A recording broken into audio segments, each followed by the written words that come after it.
Dafimoto vous présente 100% moteur, le JT. Bonjour Doc. Oh, bonjour mademoiselle Sabrina, comment allez-vous? Ça va bien, merci. Écoutez, vous avez bien fait de passer, parce que je ne sais pas si vous vous souvenez, mais il y a quelque temps je vous avais présenté ce produit extraordinaire. Oui. La caméra GoPro Hero Wide. Eh bien, figurez-vous que depuis, une autre petite caméra est sortie, la Contour HD. Et comme son nom l'indique, elle tourne des images en haute définition. Nous allons donc comparer ces deux produits. Et pour ce faire, nous avons profité que France fasse un comparo enduro pour pouvoir faire des prises de vue dans des conditions de lumière délicates avec des grosses secousses. Eh bien, figurez-vous que les différences entre ces deux produits sont flagrantes. Ah oui. Comme on pouvait s'y attendre, la Contour HD donne des images plus grandes et légèrement plus nettes, avec sa résolution de 1280 par 720 pixels contre 512 par 384 pixels pour la GoPro. Le son est également meilleur, mais la GoPro fait la différence grâce à son objectif grand angle de 170 degrés comparé aux 135 degrés de la HD Contour. Du coup, l'action est mieux restituée et l'effet de vitesse est plus impressionnant.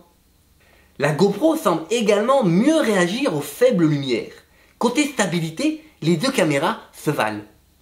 Autre avantage de la GoPro, ce sont ces petits supports que je vous avais présentés et qui permettent de la fixer partout. Ce qui n'est pas le cas de la Contour HD, qui ne propose qu'un support casque, qui ne sera pas facile à mettre sur une autre surface, et un support pour les lunettes de cross qui ne sera pas vraiment très stable. Autre avantage de la GoPro, elle est étanche avec son boîtier en plastique et elle peut plonger jusqu'à 30 mètres. Ça permet de faire des images en jet ski par exemple, ce qui n'est pas le cas de la Contour HD. Le prix aussi est en faveur de la GoPro qui, avec tous ses systèmes de fixation, est affiché environ 80 € moins cher que la HD Contour. Alors en fait, il n'y a rien de bon sur la Contour HD. Ce n'irait pas jusque-là, mademoiselle Sabrina. La Contour HD propose un système de visée laser vraiment très intéressant qui permet de savoir exactement où pointe l'objectif.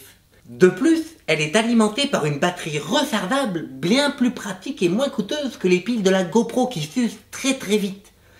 Mais c'est vrai qu'elle a du mal à tenir la comparaison avec la GoPro. Alors en fait, il faudrait une GoPro haute définition. Exactement, mademoiselle Sabrina. Et miracle de la technologie, GoPro vient de sortir le même modèle haute définition. Imaginez toutes les qualités de ce petit produit avec un capteur HD pouvant filmer jusqu'à 1920 par 1080 pixels et jusqu'à 60 images secondes pour des ralentis extraordinaires.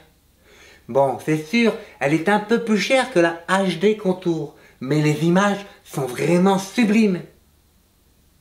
Bon alors Doc, vous nous conseillez quoi comme caméra?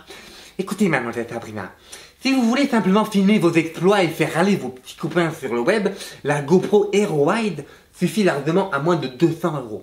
Par contre, si vous voulez des images vraiment de qualité, faire des beaux montages, les envoyer, je ne sais pas moi, à la télé, au cinéma, voire à un Spielberg, la HD GoPro est vraiment indispensable. D'accord. Je vous ai bien aiguillé? Oui, c'est assez clair. Oui. Bah merci Doc. Merci à À la vous, semaine mademoiselle prochaine. Sabrina. À la semaine prochaine. Merci.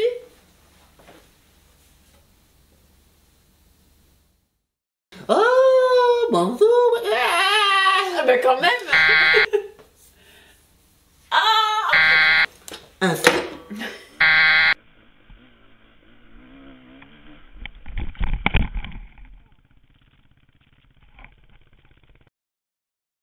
Dafimoto vous a présenté 100% moteur, le JT.